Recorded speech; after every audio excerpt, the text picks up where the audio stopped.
จ้าจะเป็นคนสุดท้ายที่คนนั้นคอยอยู่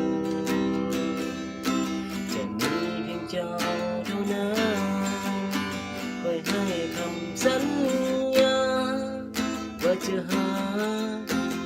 เจ้าเพียงคนเดียว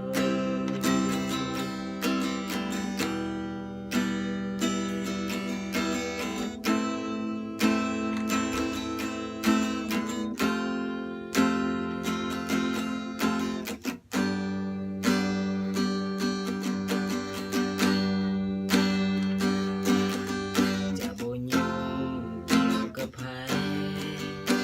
จะมีเพียงเจ้าเท่านั้นที่สำคัญที่สุดในหัวใจจะมีเพียงเฮาสองคนจะมั่นคงสิตรงตลอดไปจะบ่เฮ็ดให้เสียใจคนดี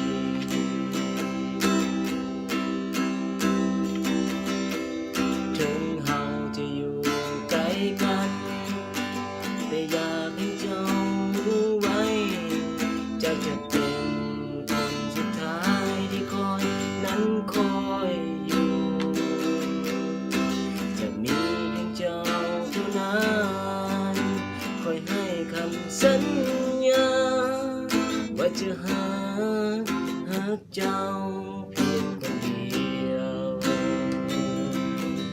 ถึงเราจะอยู่ไกลกันแต่อยากให้เจ้ารู้ไว้เจ้าจะเป็นคนสุดท้ายที่คอยนั้นมีอยู่จะมีเพียงเจ้าเท่านั้นคอยให้คำสัญญาว่าจะหาเจ้าเพียงคนเดียว